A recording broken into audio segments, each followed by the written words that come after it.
In today's video, I'm going to teach you how to use GitHub Copilot on GitHub. GitHub has revolutionized the way developers work, making collaborating on projects easier than ever. But what if I told you there's a feature within GitHub that can further simplify how you code, bringing an AI-driven approach right into your workflow? That's where GitHub Copilot comes into play, and today I'll guide you through how to effectively use this powerful tool. First things first, you'll need to navigate to GitHub's homepage. For many of you, GitHub is a familiar sight, but for newcomers, it's a vast coding community and a vault for millions of projects. On the homepage, you'll be greeted with an array of options, but your first step is to find and click on the Sign In button. This is crucial because accessing GitHub Copilot requires you to be logged into your account. Once you've clicked on Sign In, it's time to enter your credentials. Type in your username or the email address associated with your GitHub account. Accuracy here is key to avoid any login issues. After inputting your username or email, you'll be prompted to enter your password. Remember, your password is case sensitive, so ensure that caps lock is off and you're typing it in exactly as you set it up. With your username or email and password correctly entered, go ahead and click on Sign In. If your credentials are correct, you'll be directed to your GitHub dashboard. This dashboard is your command center where you can access all your repositories, manage projects, and explore new tools. Now, for the purpose of this tutorial, you should select a repository to work with. A repository on GitHub houses all the files for your project and tracks each file's revision history. You can choose any repository you'd like, but for those with multiple projects, consider selecting one that you're currently working on or a repository where experimenting with Copilot will be most beneficial.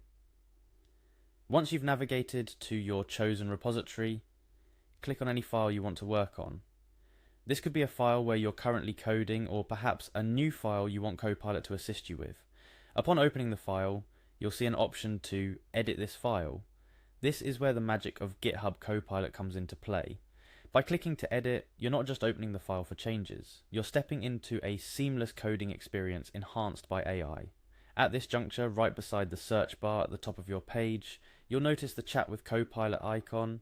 This innovative feature is your gateway to interact directly with GitHub Copilot. Clicking on this icon opens up a dialogue with the AI, allowing you to ask questions, get coding suggestions, or even solve complex coding challenges. Now it's your turn to ask Copilot anything. Whether you're stuck on a code snippet looking for an efficient way to implement a function, or need guidance on best coding practices, Copilot is there to assist. The beauty of Copilot is its ability to understand natural language queries, making your interaction as straightforward as asking a fellow developer for help. Remember, using GitHub Copilot is all about enhancing your coding experience. Don't hesitate to explore its capabilities, ask various questions, and see how it can contribute to your projects. With Copilot's AI-driven insights, you're not just coding, you're collaborating with an intelligent tool designed to make your development process more efficient and, dare I say, more enjoyable. And that concludes our guide on how to use GitHub Copilot. By following these steps, you've unlocked a new dimension of coding on GitHub, one where AI assists you in bringing your projects to life. Experiment with it, find how it best fits into your workflow, and most importantly, have fun coding. Whether you're a seasoned developer or just starting out, GitHub Copilot is a tool that can significantly impact your coding journey. Happy coding, and until next time, keep innovating and pushing the boundaries of what you can create with GitHub.